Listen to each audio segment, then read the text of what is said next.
ആപ്കി അദാലത്തിൽ ഭാരതീയ ജനതാ പാർട്ടിയുടെ ദേശീയ അധ്യക്ഷനായ JP നഡ്ഡയുടെ മേൽ ഗംഗയെ റിവേഴ്സിൽ ഒഴുക്കിവിട്ട വ്യക്തി എന്നുള്ള കുറ്റാരോപണമാണ് ഉള്ളത്.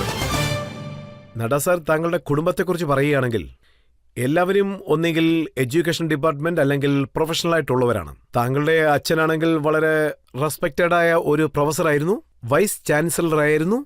താങ്കളുടെ അനുജത്തി ഡോക്ടറായിരുന്നു. താങ്കളുടെ അനുജൻ UGC. പക്ഷെ താങ്കൾ മാത്രം എന്താണ് തെറ്റായ പാതയിലേക്ക് വന്നത്? തെറ്റായ പാതയൊക്കെ ശരിയാക്കാൻ വന്നതാണ്.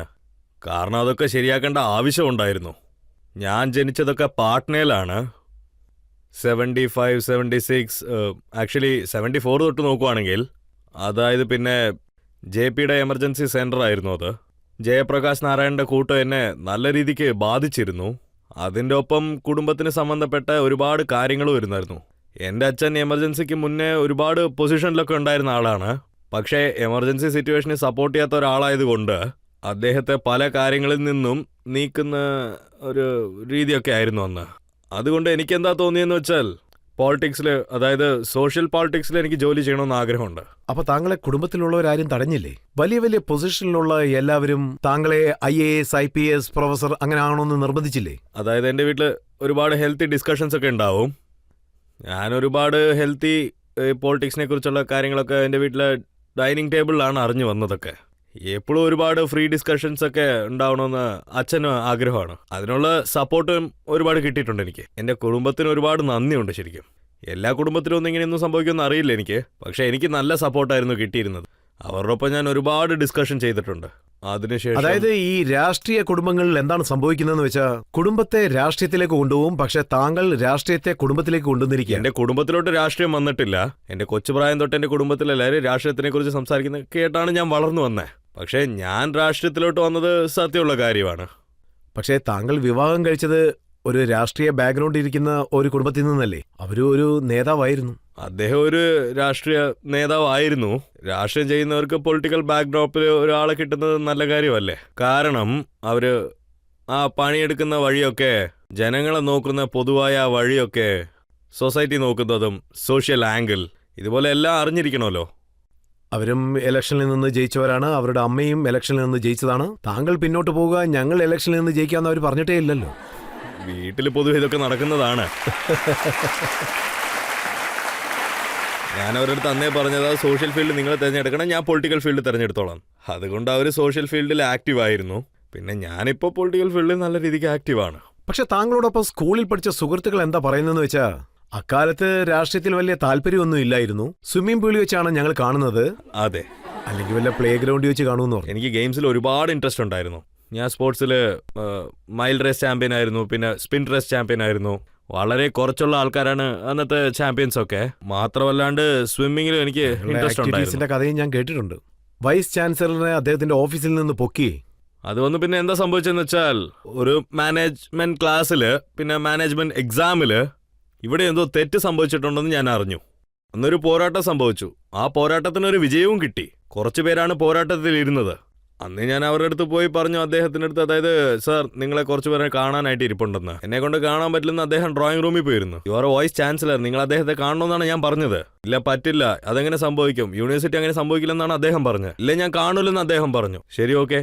എൻ്റെ ഒപ്പം ഒരു 10-12 സ്റ്റുഡൻസ് ഒക്കെ ഉണ്ടായിരുന്നു. അപ്പൊ ഞാൻ പറഞ്ഞു അദ്ദേഹത്തിന് ഇരുന്ന പോലെ തന്നെ അങ്ങ് പൊക്കി എടുക്കാനായിട്ട്. പിന്നെ സോഫയിൽ നിന്ന് അദ്ദേഹത്തിന് എടുത്തോണ്ട് അങ്ങോട്ട് നേരെ എടുത്തോണ്ടെന്ന് ഗാർഡനിലോട്ട് ഒരൊറ്റ വെക്കലായിരുന്നു. പിന്നെ അതായത് അദ്ദേഹം എങ്ങനെ ഇരുന്നു അങ്ങനെ തന്നെ കൊണ്ടുവന്ന് ഇരുത്തി അങ്ങോട്ട്. ഞാൻ അദ്ദേഹത്തിന് പറഞ്ഞത്, അതായത് സ്റ്റുഡൻസ് ഉണ്ടല്ലോ, നിങ്ങൾ അവിടെ ഇരുത്തിയല്ലോ എന്നാണ്. ഇപ്പൊ അവരുടെ അടുത്ത് സംസാരിക്കാനാ പറഞ്ഞത്. അതിനുശേഷം അവർ സംസാരിച്ചു. അപ്പൊ തന്നെ രാഷ്ട്രീയക്കാരനുള്ള എല്ലാ ക്വാളിറ്റിയും താങ്കൾക്കുണ്ടായിരുന്നു. അതെ, അതിനെക്കുറിച്ചൊക്കെ ജനങ്ങളാണ് തീരുമാനിക്കേണ്ടത്, ഞാനല്ലല്ലോ. ആ സമയം ഞാൻ ഒരുപാട് അഗ്രസീവ് ആയിരുന്നു. പക്ഷേ സിസ്റ്റംസ് ആൻഡ് നോംസ് ഒക്കെ ഞാൻ ഓവർ സ്റ്റെപ്പ് ചെയ്തിട്ടില്ല. ഇക്കാര്യത്തെക്കുറിച്ച് മോദി വളരെ മതിപ്പോടു കൂടിയാണ് പറഞ്ഞത്. അദ്ദേഹം എല്ലാവരുടെ മുന്നിൽ വെച്ച് പറഞ്ഞു, നിങ്ങൾ രണ്ടുപേരും പ്രവർത്തിക്കുവാൻ വേണ്ടി ഒരേ സ്കൂട്ടറിൽ ഒന്നിച്ചു പോയിട്ടുണ്ടെന്ന്.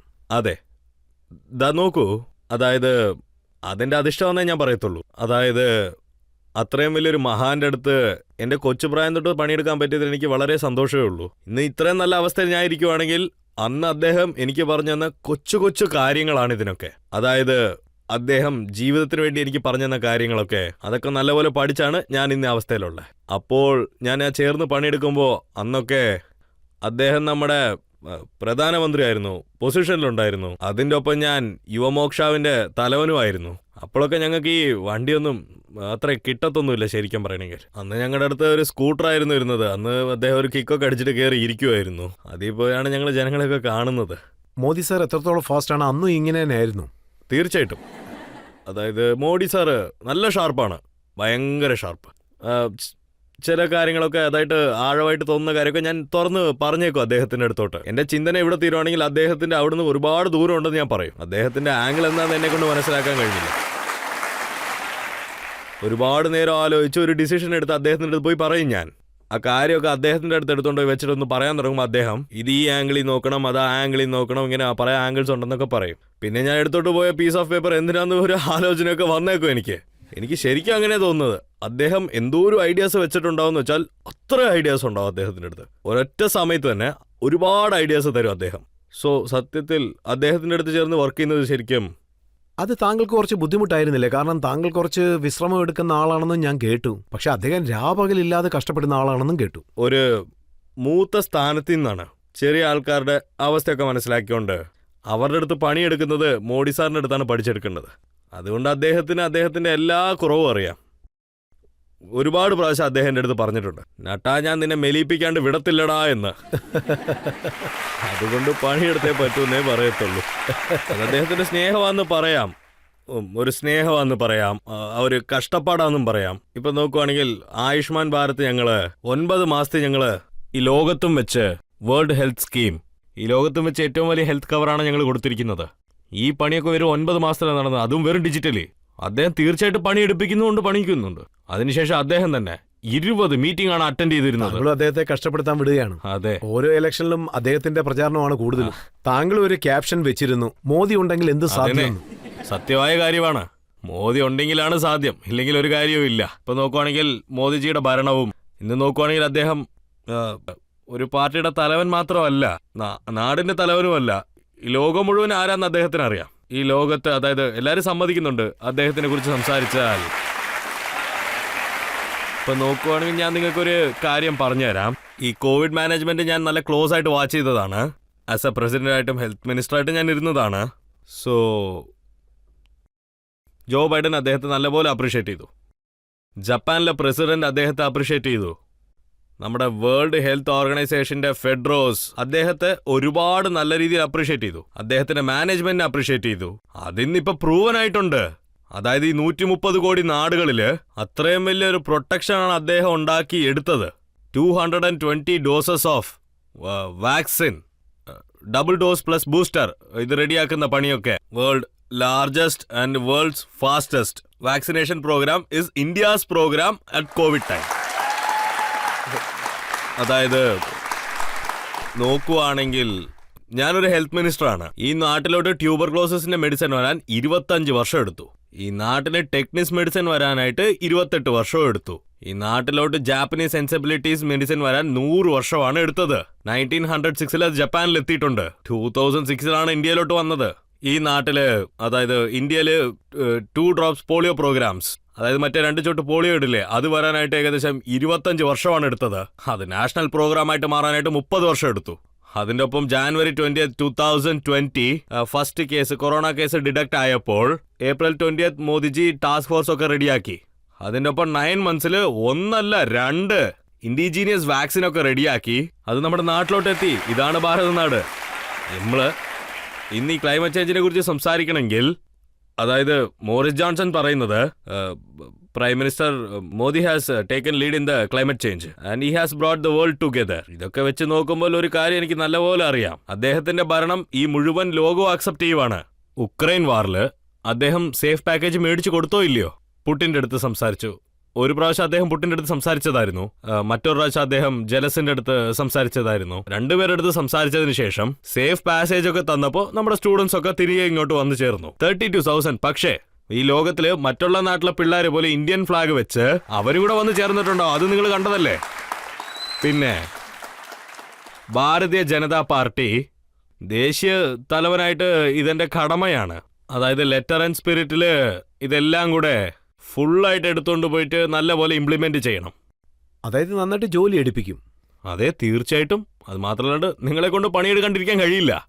കഷ്ടപ്പാടെന്ന് പറയുന്നത് പാർട്ട് ആൻഡ് പാർസൽ. 24/7/365. ഒരു ലീവ് പോലും ഇല്ല. അതായത് നമ്മുടെ കൾച്ചറിലില്ല. ഇപ്പൊ ഞാനെന്തോ വലിയ പണിയെടുക്കുന്ന പോലെ അങ്ങനെയൊന്നും ഇല്ല. അതായത് അദ്ദേഹം വന്ന്, മോദി സാർ വന്ന് ഇന്ത്യയുടെ രാഷ്ട്രീയത്തിന്റെ ഒരു ഭാഗം തന്നെ മാറ്റിയെടുത്തു. Political culture have been changed. ഒരു സമയത്ത് ജനങ്ങൾ തെരഞ്ഞെടുപ്പിൽ വിജയിച്ച് ഓരോ പാർട്ടി എടുത്തോണ്ട് വരും, ലീവ് എടുക്കും. ചില ആൾക്കാർ ഇപ്പോഴും ലീവ് എടുത്ത് പോകാൻ പോവാണ്, ഇടയ്ക്കിടയ്ക്ക് ആൾക്കാർ പോകുന്നതുമാണ്. സോ അതുപോലത്തെ ലീവൊക്കെ എടുക്കും. അതുകൊണ്ട് ഈ കൂട്ടത്തിന്റെ കൂടെ പണിയെടുക്കുന്നത്, ആര് ലീവ് എടുക്കാണ്ടിരിക്കുന്നത്? പ്രധാനമന്ത്രി മോദിജി ഈ ദിവസം വരെ നിങ്ങൾ 8 വർഷത്തിനെ കുറിച്ചാണ് പറയുന്നത്. ഞാൻ പറയുക, അദ്ദേഹം എന്ന് പ്രധാനമന്ത്രിയായോ അന്ന് തൊട്ട് നിങ്ങൾ ഒരു റെക്കോർഡെങ്കിലും കാണിക്ക്. അദ്ദേഹം ഒരു ദിവസം 1 മണിക്കൂറെങ്കിലും ലീവ് എടുത്തിട്ടുണ്ടോ എന്ന് നിങ്ങൾ കാണിക്കണം. അതുകൊണ്ട് അങ്ങനെ ഒരാളുടെ കൂടെ നമ്മൾ പണിയെടുക്കുമ്പോൾ അദ്ദേഹത്തിനെ ഇട്ടിട്ട് തനിച്ച് പിരിഞ്ഞിരിക്കാൻ പറ്റത്തില്ല. അങ്ങനെയാണെങ്കിൽ രാപകൽ കഷ്ടപ്പെടുന്നത് വളരെ ബുദ്ധിമുട്ടുള്ള കാര്യം. അങ്ങനെ നോക്കുവാണെങ്കിൽ അങ്ങനെയാണെങ്കിൽ രാഹുൽ ഗാന്ധി വളരെ നല്ല ആളാണ്, ഇടയ്ക്കിടയ്ക്ക് ലീവ് എടുക്കാറില്ലേ?